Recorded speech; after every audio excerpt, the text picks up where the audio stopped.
Je vais présenter le modèle des 4 étapes d'apprentissage qui est attribué à Maslow, mais qu'on retrouve aussi chez Broadwell en 69, chez Bandura en PNL. Et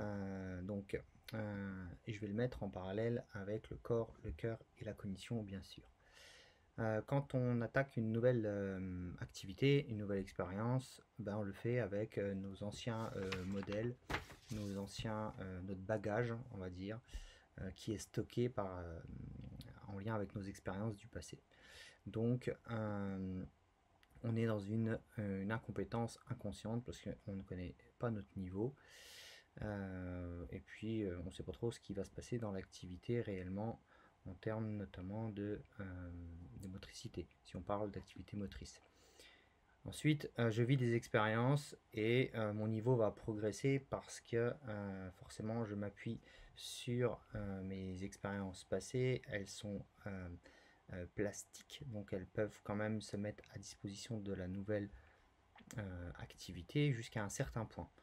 Et mes attentes vont forcément exploser parce que je vais avoir plaisir à avoir ce nouveau progrès au début de l'activité et puis ça va se ralentir et on va avoir une incompétence une incompétence consciente, c'est à dire qu'on va se rendre compte, même si au départ il y a un petit peu de déni, que finalement je suis pas si bon que ça dans l'activité malgré ces extraordinaires compétences que j'ai accumulées dans le passé.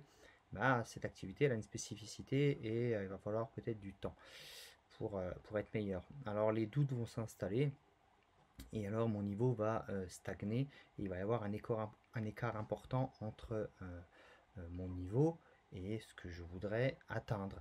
C'est comme ça qu'on arrive à avoir pas mal de gens qui décrochent, par exemple, suite à des inscriptions dans les salles de fitness. Alors va s'en suivre forcément un sentiment de colère parce que personne n'aime avoir ce sentiment d'insuffisance et donc ça nous énerve un petit peu.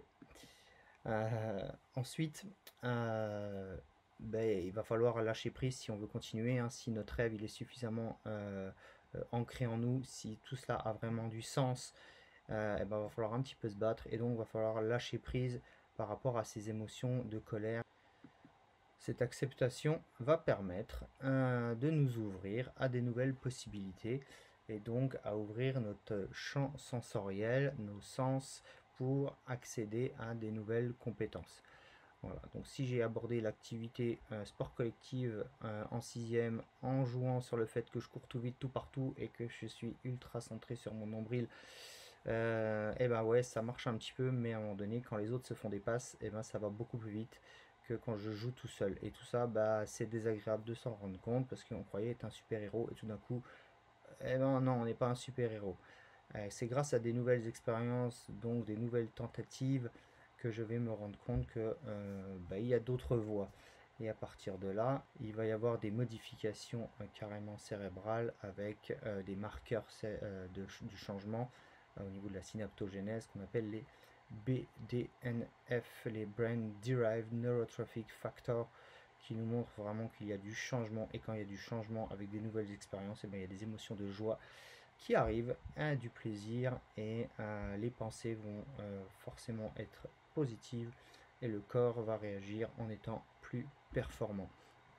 Et alors on se retrouve dans l'étape dite de compétence consciente. Je me rends compte que je deviens meilleur.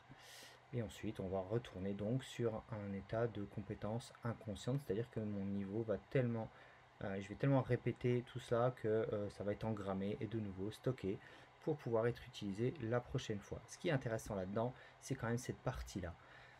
Cette partie-là, c'est le résultat de l'acceptation et c'est l'ouverture à des nouvelles possibilités avec connexion au sens. Et puis cette partie-là est aussi intéressante parce que c'est une polarité négative, c'est effectivement d'abord du déni, et puis on se rend compte qu'on n'est pas si bon que ça, mais en fait on se rend compte. Voilà, et c'est de la conscience, là il y a de la conscience, et dans le deuxième cercle, il y a aussi de la conscience, et entre les deux, de toute façon, il y a de la conscience, et on se rend compte que c'est une zone de perturbation forte, et quand il y a perturbation, il y a changement. Si dans les parties conscientes il y a perturbation, ben, il y a aussi découverte, il y a aussi création, il y a aussi joie. Alors qu'y a-t-il dans les phases dites inconscientes? Eh ben, il y a des habitudes, il y a des certitudes, et puis il y a de la non-joie. Mais on a besoin de ça pour pouvoir s'appuyer dessus et atteindre un autre niveau. Berthoz nous dit que le surapprentissage gêne certainement l'innovation. À force de rester dans notre pseudo-compétence, eh ben, si le monde change, eh ben, c'est un peu compliqué de pouvoir s'adapter. Et donc il faut accepter les zones de perturbation, hein, on est tous comme ça. Et puis être conscient, bah, c'est savoir manipuler l'information. Donc il faut d'abord recevoir l'information. Donc l'information je suis pas bon, il faut pouvoir la recevoir, tout comme l'information, bah tiens je suis meilleur.